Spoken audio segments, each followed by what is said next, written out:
हरे कृष्णा। गुड्डू की दुनिया में आप सभी का बहुत बहुत स्वागत है। जैसे कि आप सभी जानते हैं कि हरी हरी बोल सीरीज में श्री लीला प्रभु पुरुषोत्तम भगवान पुस्तक चल रही है। तो अभी तक हमने 6 अध्याय किए थे। आज हम 7वां अध्याय करने जा रहे हैं। तो प्रारंभ करते हैं। प्रभुपाद प्रणाम मंत्र। नमो विष्णुपादाय कृष्णपृष्ठाय भूतले श्रीमते भक्तिवेदान्ता स्वामी इति नामिने। नमस्ते सरस्वती देवी गौरवाणी प्रचारिणे निर्विशेषा शून्यवादी पाश्चात्य देश तारिणे। जय श्री कृष्ण। श्री गुरु प्रणाम मंत्र। ओम अज्ञानतिमिरान्धस्य ज्ञानानञ्जनशलाकया चक्षुर्मिलितं येन तस्मै श्रीगुरुवे नमः। श्रीचैतन्यमनोभीष्टं स्थापितं येन भूतले स्वयं रूपा कदा मह्यं ददाति स्वप्नकान्तिकं। वन्देऽहं श्रीगुरो श्रीयुतपदकमलं। श्रीगुरुर्वैष्णवंशा श्रीरूपं साग्रजातं सहगण रघुनाथविन्तं सजीवं सावधेतं सावधूतं परिजनं सहितं श्रीकृष्णचैतन्यदेवं श्रीराधाकृष्णपादान् सहगण ललिता श्रीविशाखाविकाङ्क्षा। हे कृष्णकरुणा सिन्धु दीनबन्धु जगत्पते गोपेश गोपिका कांत राधा कांत नमस्तुते। तप्त कांचन गौरांगी राधे वृंदावनेश्वरी वृषभानुसुते देवी प्रणमामि हरिप्रिया। श्री वैष्णव प्रणाम मंत्र। वाञ्छाकल्पतरुभीष्टं कृपा सिन्धु महेवशा पतितनां पावनेभ्यो वैष्णवभ्यो नमो नमः। अब पंचतत्व मंत्र करेंगे। जय श्री कृष्ण चैतन्य प्रभु नित्यानंद श्री अद्वैत गदाधरा शिवासादि गौर भक्त वृंद। हरे कृष्णा कृष्णा कृष्णा हरे हरे हरे राम राम राम हरे हरे। श्री लीला पुरुषोत्तम भगवान श्री कृष्ण लीला पुरुषोत्तम भगवान पुस्तक के हमने अभी तक 7 अध्याय कर लिए हैं। तो आज हम करेंगे 8वां अध्याय, विराट रूप का दर्शन। इस घटना के बाद वासुदेव ने अपने कुल पुरोहित गर्ग मुनि से कहा कि वे नंद महाराज के यहाँ जाकर ज्योतिष के अनुसार श्री कृष्ण के भविष्य की गणना करें। गर्ग मुनि महान ऋषि थे। उन्होंने अनेक तपस्याएं की थी जो यदुवंश के पुरोहित नियुक्त हुए थे।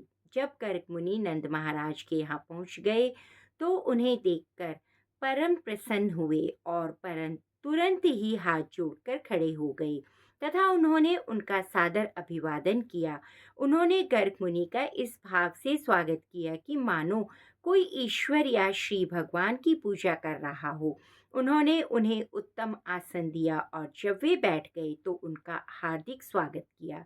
उन्हें अत्यंत विनम्र भाव से संबोधित करते हुए नंद महाराज ने कहा, हे ब्राह्मण, इस गृहस्थ के घर आपका आगमन केवल प्रकाश प्रदान करने के लिए हुआ है। हम सदैव गृहस्थी के कार्यों में लगे रहते हैं जिससे आत्म साक्षात्कार के वास्तविक कार्य के लिए हमें अवसर नहीं मिल पाता। जिससे आत्म साक्षात्कार के वास्तविक कार्य के लिए हमें अवसर नहीं मिल पाता। हमारे घर में आपका पदार्पण हमें आध्यात्मिक जीवन के विषय में किंचित ज्ञान प्रदान करने के निमित्त हुआ है। आपका आगमन हमारे घर में हमें ज्ञान प्राप्त कराने के निमित्त हुआ है, ऐसा वासुदेव ने कहा। वास्तव में किसी साधु पुरुष या ब्राह्मण का ऐसे गृहस्थों के घर में जाने का कोई प्रयोजन नहीं है जो निरंतर आर्थिक क्रियाकलापों धन में व्यस्त रहते हैं। साधु पुरुषों तथा ब्राह्मणों का गृहस्थ के घर जाने का कारण केवल उसे प्रकाश प्रदान करना ही होता है। यदि कोई यह पूछे कि गृहस्थ जन ज्ञान प्राप्ति के लिए किसी साधु पुरुष या ब्राह्मण के पास क्यों नहीं जाते, तो इसका उत्तर यही होगा कि गृहस्थ जन अत्यंत संकुचित हृदय वाले होते हैं।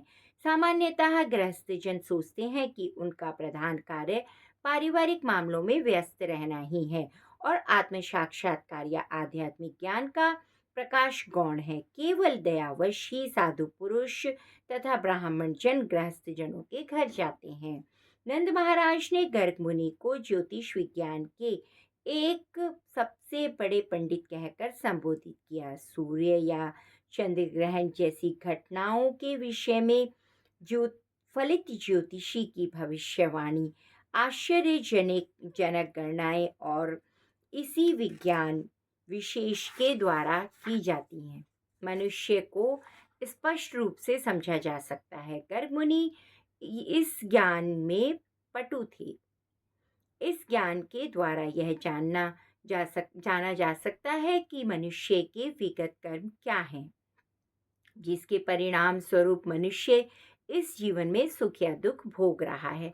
हम कह तो देते हैं कि भाई मैंने क्या किया, मेरे साथ इतना बुरा क्यों हो रहा है, लेकिन ये हमारे साथ इसलिए नहीं हो रहा होता कि हमने अभी कुछ किया है। ये हमारे कई जन्मों के फल हमारे साथ चल रहे होते हैं। इस जन्म में नहीं तो पिछले किसी जन्म में हमने कुछ ना कुछ तो किया ही होता है, जिसके हम कष्ट भोग रहे होते हैं। नंद महाराज ने गर्ग मुनि को सर्वश्रेष्ठ ब्राह्मण भी कहा। ब्राह्मण वह होता है जो परमेश्वर के ज्ञान में दक्ष हो। परमेश्वर के ज्ञान के बिना मनुष्य ब्राह्मण नहीं माना जा सकता।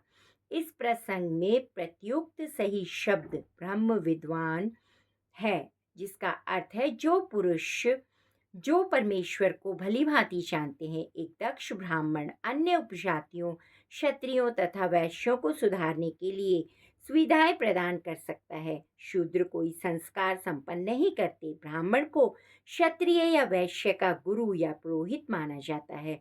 नंद महाराज जाति के वैश्य थे और वे गर्ग मुनि को सर्वोच्च ब्राह्मण मानते थे। अतः उन्होंने अपने दोनों धर्मपुत्रों श्री कृष्ण तथा बलराम को संस्कार कराने के लिए उन्हें समर्पित किया। नंद महाराज ने कहा कि न केवल इन दोनों बालकों को अपितु सारे मनुष्यों को चाहिए कि जन्म के पश्चात किसी योग ब्राह्मण को अपना गुरु बनाए।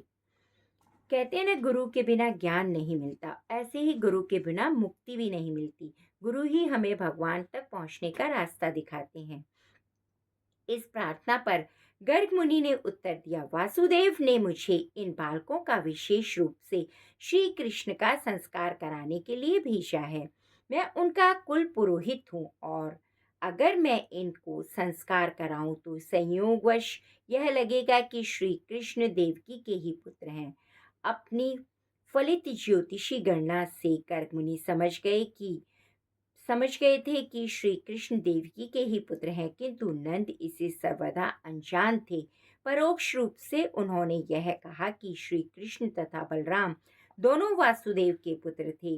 बलराम वासुदेव के पुत्र रूप में विख्यात थे क्योंकि उनकी माता रोहिणी थी, किंतु श्री कृष्ण के विषय में नंद महाराज को ज्ञात न था। गर्ग मुनि ने अप्रत्यक्ष रूप से यह प्रकट किया कि श्री कृष्ण देवकी के पुत्र हैं। उन्होंने नंद महाराज को यह भी संकेत किया कि यदि वे संस्कार संपन्न कराएंगे तो पापी कंस समझ जाएगा कि श्री कृष्ण देवकी तथा वासुदेव के पुत्र हैं। ज्योतिष गणना के अनुसार देवकी को कन्या नहीं होनी चाहिए थी, किंतु प्रत्येक व्यक्ति यही कहता है कि देवकी की 8वीं संतान कन्या थी। इस प्रकार गर्ग मुनि ने नंद महाराज को सूचित किया कि कन्या तो यशोदा के यहाँ उत्पन्न हुई थी और देवकी से उत्पन्न तो श्री कृष्ण है और वे परस्पर बदल दिए गए। उस कन्या या दुर्गा की ने भी कंस को सूचित किया कि उसे मारने वाले बालक ने अन्यंत्र जन्म ले लिया है। जब देवकी के पास कंस ने देखा कि एक कन्या पैदा हुई है, तो उसने कहा कि कन्या तो हो ही नहीं सकती थी, तुम्हारा तो 8वां पुत्र मुझे मारने वाला था, तो ये कन्या कैसे हो गई। तो फिर देवकी और वासुदेव जी ने उस कंस को महसूस कराया कि नहीं कन्या ही हुई है। लेकिन जब वो कन्या को मारने के लिए दौड़ा और कन्या हाथ से फिसल कर उड़ गई, तो कन्या ने भी आकाशवाणी में यह बताया कि तेरे को तुझे मारने वाला तो कहीं और पैदा हो चुका है। गर्ग मुनि ने कहा, यदि मैं आपके पुत्र का नाम संस्कार करता हूँ, यदि वह उस कन्या द्वारा कंस के प्रति की गई आकाशवाणी को पूरा कर देता है, तो संभवतः वह पापी असुर आकर नामकरण के बाद इस बालक का भी वध कर दे। अतः मैं इन सभी विपत्तियों का उत्तरदायित्व नहीं बनना चाहता। गर्ग मुनि के वचन सुनकर नंद महाराज बोले, यदि ऐसी आशंका है तो अच्छा होगा कि नाम संस्कार का भव्य आयोजन ना किया जाए। आपके लिए यही श्रेयकर होगा कि आप केवल वैदिक मंत्रों का उच्चारण करके संस्कार संपन्न करा दें। हम द्विज हैं और मैं आपकी उपस्थिति का लाभ उठा रहा हूँ, अतः बिना धूम धड़ाके के नाम संस्करण कर संपन्न करा दें। नंद महाराज नाम संस्कार को गुप्त रखना चाहते थे, किंतु यह भी चाह रहे थे कि गर्ग मुनि उनका नाम संस्कार संपन्न कर दें। नंद महाराज ने इतनी उत्सुकता के साथ गर्ग मुनि से प्रार्थना की तो उन्होंने गुप्त रूप से नंद महाराज की गौशाला में नाम संस्कार संपन्न किया। उन्होंने नंद को बताया कि रोहिणी पुत्र बलराम अपने परिवार वालों तथा परिजनों के लिए अत्यंत मोहक होगा, अतः बलराम कहलाएगा।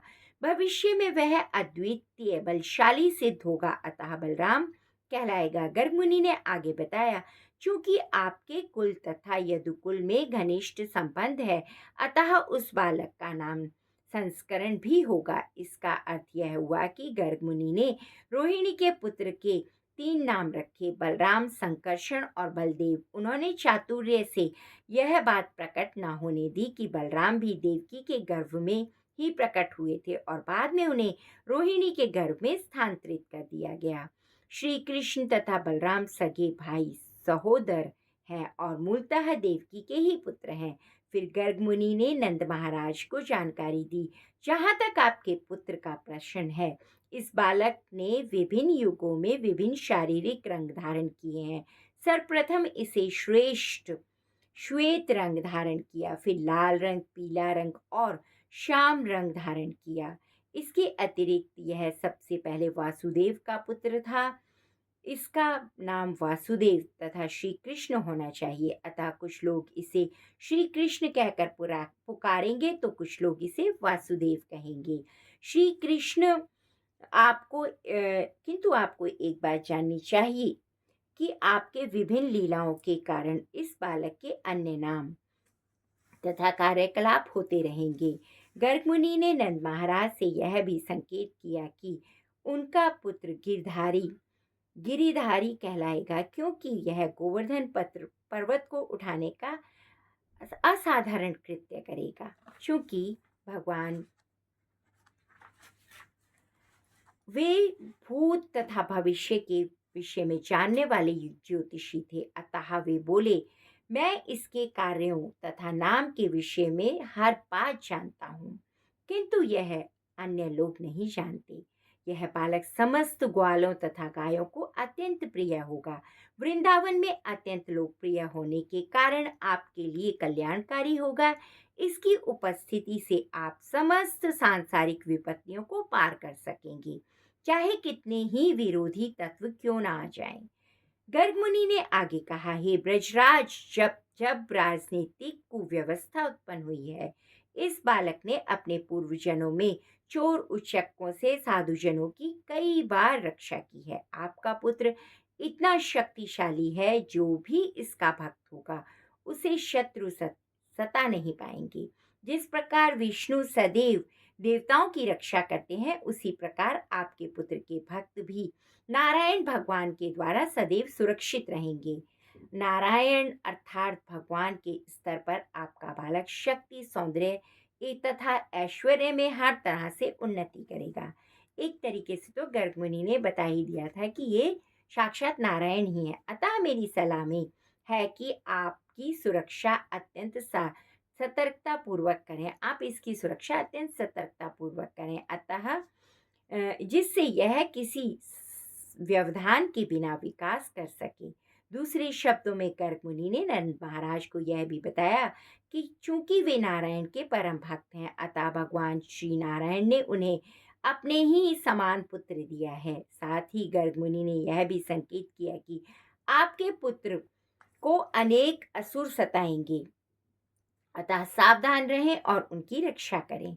इस प्रकार गर्ग मुनि ने नंद महाराज को विश्वास दिलाया कि साक्षात नारायण उनके पुत्र बने। उन्होंने अनेक अनेक प्रकार से उनके पुत्र के दिव्य गुणों का वर्णन किया। यह जानकारी देकर गर्ग मुनि अपने घर वापस चले गए। नंद महाराज अपने को परम भाग्यशाली व्यक्ति मानने लगे और ऐसा आशीर्वाद प्राप्त करके उन्हें परम संतोष हुआ।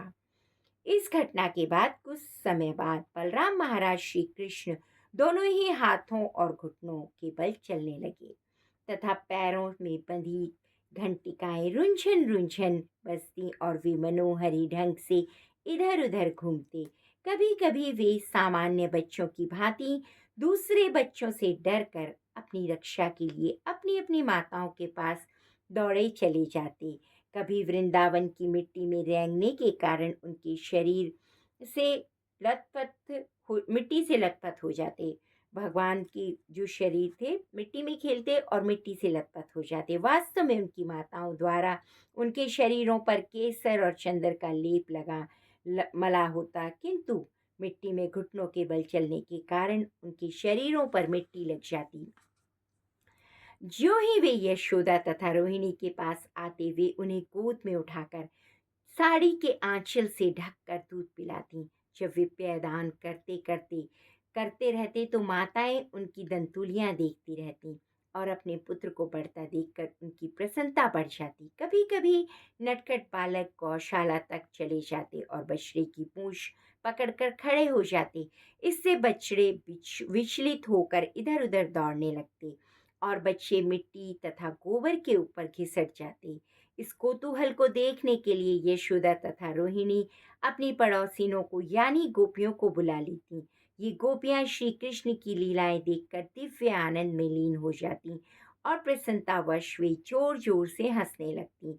श्री कृष्ण तथा बलराम दोनों ही इतने चंचल थे कि यशोदा तथा रोहिणी अपने अपने गृह कार्यों में व्यस्त रहते हुए उन्हें गायों, बैलों, बंदरों तथा जल, अग्नि तथा पक्षियों से बचाने का प्रयत्न करती रहती थी। अपने बालकों की सुरक्षा के लिए सदैव उत्सुक रहने तथा गृहस्थों में व्यस्त रहने के कारण वे शांति पूर्वक रह भी ना पाती थी। अल्पकाल में श्री कृष्ण तथा बलराम दोनों ही उठकर खड़े होने लगे और अपने पैरों से कुछ कुछ दूर चलने लगे। जब वे दोनों चलने लगे तो उन्होंने हमशोली उनके साथ हो लेते और जब वे मिलकर गोपियों को तथा विशेष रूप से यशोदा तथा रोहिणी को परमानंद प्रदान करते। यशोदा तथा रोहिणी की समस्त गोपी सखियां वृंदावन में श्री कृष्ण तथा नटखट बलराम के नटखट बाल सुलभ कार्यकलापों का आनंद लूटने लगती। इससे भी अधिक आनंद प्राप्ति के उद्देश्य से वे एकत्र होती और माता यशोदा के पास इन चंचल बालकों की शिकायत करने पहुंच जाती। जब श्री कृष्ण माता यशोदा के सम्मुख बैठे होते तभी सारी गोपियां माता यशोदा से उनकी शिकायतें करने लग जाती। वे सुन सकें, वे कहती, यशोदा जी, आप अपने नटखट श्री कृष्ण को क्यों नहीं समझाती? वह हर प्रातः हर सायंकाल बलराम के साथ हमारे घरों में आते हैं और गायों को दूही जाने के पूर्व ही उनके बछड़ों को खोल देते हैं, जिससे वे गायों का सारा दूध पी जाते हैं। अतः जब हम दूहने जाती हैं तो दूध ना होने के कारण हमें खाली बर्तन लेकर घर लौटना पड़ता है। यदि हम इस कृत्य के लिए श्री कृष्ण तथा बलराम को धमकाती हैं तो वे ऐसी मनोहरी हंसी हंसते हैं कि हम कुछ भी नहीं कह पाती। यही नहीं, आपके श्री कृष्ण तथा बलराम को हमारा दही माखन चुराने में बड़ा आनंद आता है, उसे चाहे हम कहीं भी क्यों ना छिपा दें। हालांकि वो खुश होती थीं जब वो चुराते थे, लेकिन शिकायत करने का भी अलग ही आनंद है। जब हमें उन्हें दही तथा माखन चुराते पकड़ लेती हैं हम, तो वे कहते हैं, आप हम पर चोरी का आरोप क्यों लगाती हैं? क्या आप समझती हैं कि हमारे घर में दही तथा माखन का अभाव है। कभी कभी वे माखन, दही तथा दूध चुराकर बंदरों को बांट देते हैं। जब बंदर भरपेट खा लेते हैं तो वे चिढ़ाते हैं कि यह दही, दूध, माखन कितना रद्दी है, इसे तो बंदर भी नहीं खाते। वे पात्रों को तोड़ फोड़ कर इधर उधर बिखेर देते।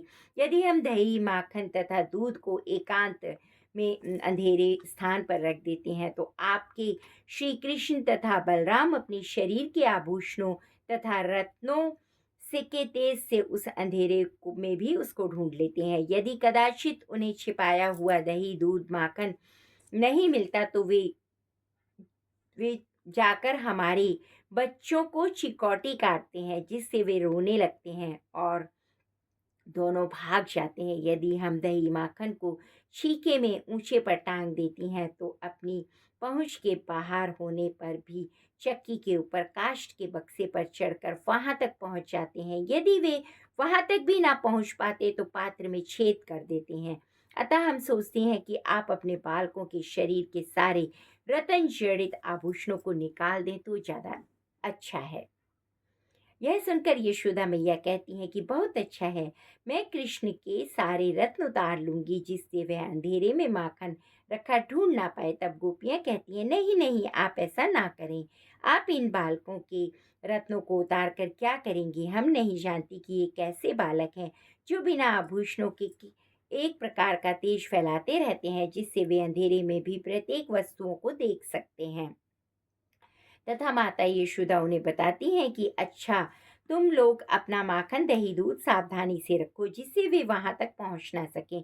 तो गोपियां उत्तर में कहती हैं, हाँ वास्तव में हम ऐसा ही करती हैं, किंतु कभी कभी हम गृहस्थ कार्यों में व्यस्त रहती हैं तो नटखट बालक न जाने कैसे घर में घुस जाते हैं और सारी वस्तुएं तहस नहस कर देते हैं। कभी कभी दही, माखन चुरा न सकने के कारण वे गुस्से में आकर सारी वस्तुओं को इधर उधर फेंक देते हैं और शरारतें करते हैं। जरा उनके मुख तब वे अब देखो वे किस प्रकार शांत बैठे हैं और अपनी शिकायतें सुन रहे हैं। वे सारे दिन हमारी दही तथा माखन चुराने की योजनाएं बनाते रहते हैं और अब किस प्रकार वे शांत बालकों की तरह बैठे हैं। जरा उनके मुखमंडल को तो देखें। जब माता यशोदा ने सारे उल्हाने सुनकर अपने बच्चों को डांटना चाहा तो उनके भोले भाले मुखमंडल को देखकर वे हंस पड़ी और डांट भी नहीं पाई। कई बार हमारे बालक भी ऐसी शरारतें करते हैं छोटे, तब हम भी उनके मुखमंडल को देखकर डांट नहीं पाते। तो ये तो श्री भगवान थे, कितना इनका सुंदर मुखमंडल और कैसी छवि होगी, तो कैसे मैया डांटेंगी। किसी और दिन जब श्री कृष्ण तथा बलराम अपने मित्रों के साथ खेल रहे थे तो सारे बालकों ने बलराम के साथ मिलकर यशोदा मैया से कहा कि श्री कृष्ण ने मिट्टी खाई है। यह सुनकर माता यशोदा ने श्री कृष्ण का हाथ पकड़ लिया और कहा, बेटे तुमने अकेले में मिट्टी क्यों खाई? देखो ना, बलराम सहित तुम्हारे सारे मित्र तुम्हारी शिकायत कर रहे हैं। माता के डर से श्री कृष्ण ने कहा, हे माता, ये सारे लड़के जिनमें भाई बलराम भी सम्मिलित हैं, झूठ बोल रहे हैं। मैंने मिट्टी नहीं खाई है। आज भैया बलराम मेरे साथ खेलते खेलते मुझसे रुष्ट हो गए, अतः वह मेरी शिकायत करने के उद्देश्य से अन्य बालकों से मिल गए। वे सभी एकजुट होकर मेरी शिकायत करने आए हैं जिससे आप क्रुद्ध हो जाएं और मुझे प्रताड़ित करें। यदि आप सोचती हैं कि वे सच बोल रहे हैं तो आप मेरे मुख के भीतर देख सकती हैं कि मैंने मिट्टी खाई है अथवा नहीं खाई। उनकी माता बोली, अच्छा, यदि तुम्हें मिट्टी नहीं खाई तो अपना मुख खोल दो, मैं देखूंगी।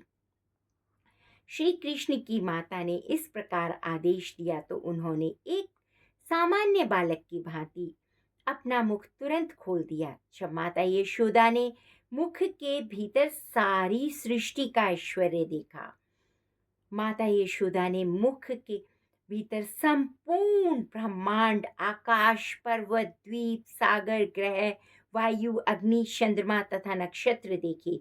चंद्र तथा नक्षत्रों के साथ ही उन्होंने संपूर्ण तत्वों, जल, आकाश, विस्तृत शून्य, अहंकार, चित्त, बुद्धि, सारे देवी देवता, इंद्र विषयों तथा इंद्रिय विषयों तथा ध्वनि, गंध आदि एवं प्रकृति के तीनों गुणों को देखा। यशोदा ने उनके मुख में दृश्य जगत के लिए अनिवार्य सारी वस्तुएं देखी। उन्होंने उनके मुख के भीतर श्री कृष्ण को गोद लिए हुए अपना पेयपान कराते हुए अपने आप को भी देखा। वे यह सब देखकर भयभीत हो गईं और आश्चर्य करने लगीं कि वे सपना देख रही हैं या वास्तव में कुछ विचित्र दृश्य देख रही हैं। उन्होंने निष्कर्ष निकाला कि ये या तो स्वप्न ही देख रही थीं या भगवान की माया का खेल देख रही थीं। उन्होंने सोचा कि ये विचित्र वस्तुएं देखकर वे मानसिक रूप से विक्षिप्त न हो गई हों। फिर सोचा कि हो सकता है कि वे मेरे पुत्र की विराट योग शक्ति हो। अतः उसके मुख के भीतर ऐसा दृश्य देखकर मैं विचलित हो गई हूँ।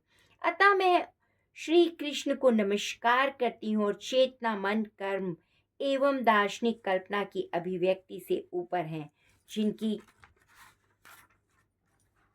विविध शक्तियां व्यक्त अव्यक्त का सृजन करती हैं। उनकी शक्ति से आत्मा तथा शरीर सत्ता का बोध होता है। उन्होंने फिर कहा, मुझे उनको सादर नमस्कार करना चाहिए। उनकी माया से मैं नंद को अपना पति तथा श्री कृष्ण को अपना पुत्र समझ रही थी और यह सोच रही थी कि नंद महाराज की सारी संपत्ति और ग्वालों और ग्वालिनें मेरी प्रजा हैं। यह सब भ्रांति परमेश्वर की माया के कारण है। अतः मैं उनसे प्रार्थना करती हूँ कि वे सदैव मेरी रक्षा करें। जब माता यशोदा इस प्रकार के दार्शनिक भावों में भरी हुई थी, तो भगवान श्री कृष्ण ने अपनी अंतरंगा शक्ति का फिर विस्तार किया, जिससे वे मातृ प्रेम में मोहग्रस्त हो गईं। अतः तुरंत ही माता यशोदा के सारे दार्शनिक भाव विस्मृत हो गए और उन्हें श्री कृष्ण को अपने पुत्र रूप में स्वीकार कर लिया। उन्हें अपनी गोदी में बिठाकर वे भौतिक मात्र प्रेम से अभिभूत हो गईं और श्री कृष्ण का विचार करने लगी, श्री भगवान का विचार करने लगी। उन्हें उपनिषद और वेदांत सूत्र या योग भक्ति तथा सांख्य दर्शन से ग्रहण किए ज्ञान द्वारा ही समझा जा सकता है। फिर वे श्री भगवान को अपना जन्मे बालक के रूप में सोचने लगी। मतलब भगवान ने अपनी माया द्वारा उन्हें सब कुछ दिखा दिया और उसके बाद सब कुछ भुला दिया। निश्चय ही यशोदा ने अनेक पुण्य कर्म किए होंगे, जिसके फलस्वरूप उन्हें परम सत्य श्री भगवान उनके पुत्र के रूप में प्राप्त हुए, जिन्होंने उनका स्तनपान किया।